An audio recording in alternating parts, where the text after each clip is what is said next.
बिना आधार की राजनीति और बिना जानकारी की बात करना हमेशा इंसान के लिए घातक होता है।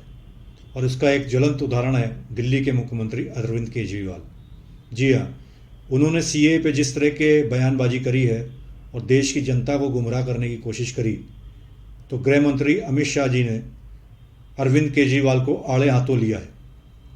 नागरिक संशोधन कानून के लागू होने के बाद जिस तरह विपक्षी नेता मोदी सरकार को घेर रहे हैं, उसे देखते हुए गृह मंत्री अमित शाह ने अपने हालिया इंटरव्यू में सबको करारा जवाब दिया।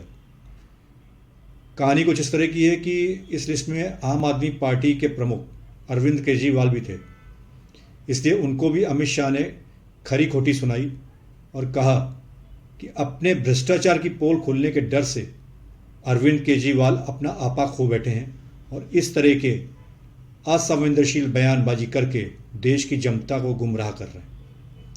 दरअसल देश में सीएए लागू होने पर अरविंद केजरीवाल ने कहा था कि अगर सीएए लागू होगा तो देश में अंधाधुंध लोग आएंगे, जैसा कि स्वतंत्रता के बाद हुआ था।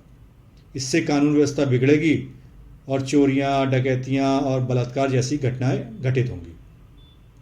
उनकी इसी चिंता का जवाब देते हुए गृह मंत्री अमित शाह ने कहा, दिल्ली मुख्यमंत्री अपने भ्रष्टाचार के उजागर होने से अपना आपा खो चुके हैं और उनको मालूम नहीं है कि सारे लोग आ चुके हैं और भारत में ही रह रहे हैं।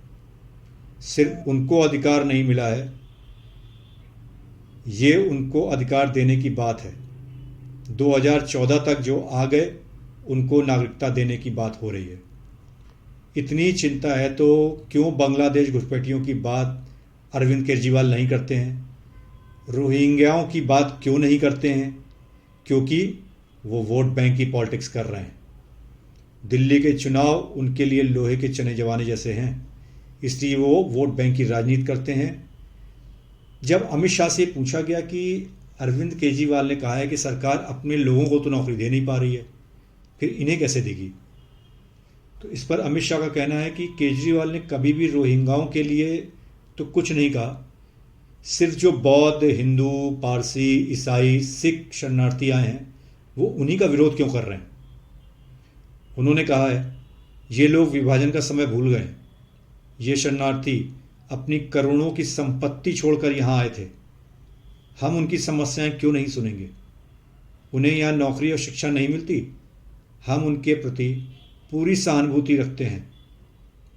देश का बंटवारा करना उनका फैसला नहीं था, ये कांग्रेस थी जिसने ये निर्णय लिया और उन्होंने उन्हें नागरिकता देने का वादा भी किया था और अब वो अपने वादे से मुकर चुके हैं। आपको एक चीज़ बता दें कि एक तरफ अमित शाह ने अरविंद केजरीवाल को उनके बयान पर उन्हें इसे कहा, वहीं दूसरी ओर हिंदू शरणार्थी भी सड़कों पर दिल्ली सीएम के विरोध में उतर आए हैं। इन लोगों ने अरविंद केजरीवाल के आवास के सामने बाहर हाथ में झंडे लेकर प्रदर्शन किया। इस दौरान मोदी मोदी के नारे भी लगे, साथ ही केजरीवाल माफ़ी मांगो का नारा लगाती महिलाएं भी दिखाई दी। महिलाओं के हाथ में लगे पोस्टरों में लिखा था, झूठे केजरीवाल, सीएए कानून पर भ्रम मत फैलाओ, जनता को सच बताओ। अगर केजरीवाल ये समझते हैं कि वो देश को गुमराह कर लेंगे तो ये उनकी बहुत बड़ी गलतफहमी है।